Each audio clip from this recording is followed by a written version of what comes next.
Few TV shows have stood the test of time and space like Doctor Who. The science fiction classic just celebrated its 50th anniversary with a special episode seen by more than 30 million viewers worldwide. A new series premieres tonight with Peter Capaldi taking over as the 12th Doctor. Jenna Coleman co-stars as Clara Oswald, the Doctor's travel companion. Peter and Jenna are here in the Studio 57 with Steven Moffat, Doctor Who's executive producer and head writer. Good morning to you all. Morning. Morning. Peter, let me start with you because you actually have been a fan of this show since you were 5 years old.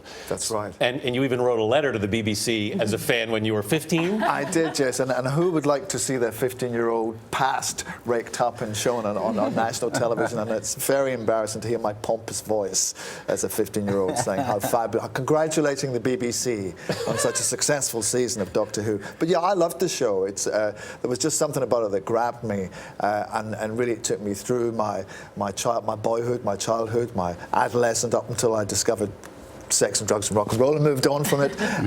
There's just something about it that's very, very powerful and magical. So what was it like to get the call for this part? Absolutely incredible, because obviously I don't mean I'd spent my whole life walking around saying, I wish I was Doctor Who, or mourning the fact that I wasn't Doctor Who, but when somebody said, you are Doctor Who, I was like, wow, this is like the biggest Christmas present ever. Jenna, how did all of this affect you, though? Because you had sort of a flirty relationship with Matt Smith, the previous Doctor, and now you have Peter, who has a very different air about him. Have things changed for you? Oh, yes, it's basically the whole dynamic has been thrown up in the air, and we kind of begin the relationship by saying, I'm not your boyfriend, and we move that aside and kind of move on with this dynamic and this relationship, which is incredibly complicated.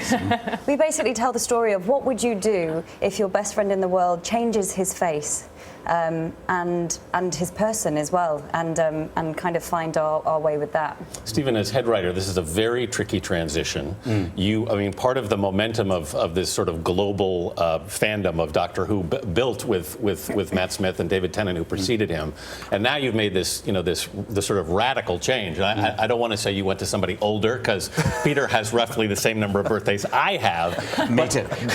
But it's a big transition. How do you write your way into something like this and not antagonize the fans who are there?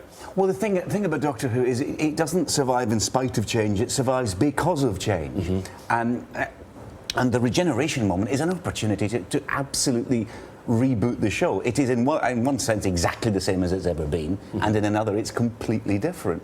And if you've got a hero who 1 minute can be Matt Smith and the next minute can be Peter Capaldi, and a little while ago he was John Hurt, then you should do that. Yeah. Because it's fun and it's exciting. And the moment you've got the fan base all saying, oh, I don't know if he should be the Doctor, you've got it right. Because you keep them alarmed, keep them off balance. People don't watch television shows to be reassured by them. They want to be alarmed and scared. I'm sure you find in news all the time. But Peter, are you finding any opportunities at the moment with that?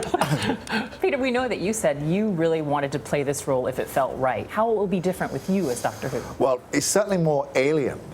There's a sense about him that there's a whole hidden Doctor Who has access to a relationship with the universe and with the cosmos, which is slightly different. And he's slightly fiercer, he's more impatient with human beings, but I wouldn't want to give the impression that he's grim, because he's not. He's an absolute passionate enthusiast for this fabulous position that he's in, that he can roam through time and space and go absolutely anywhere he likes. He can see beauty in everything. And he gets really irritated when other people don't, And if he asks you to come with him and you hesitate, he's gone. Because he's offering you the most fabulous opportunity that there is. And he's just impatient with you if you don't see that. And he travels in that most wonderful time machine, the TARDIS, which of course is a British phone box. But Stephen, and actually any of you, this show, which has been around for 50 years, seems in the last 5 or 10 to have really taken off. What do you think happened? I think we started promoting it abroad better, I think. It was one thing that happened.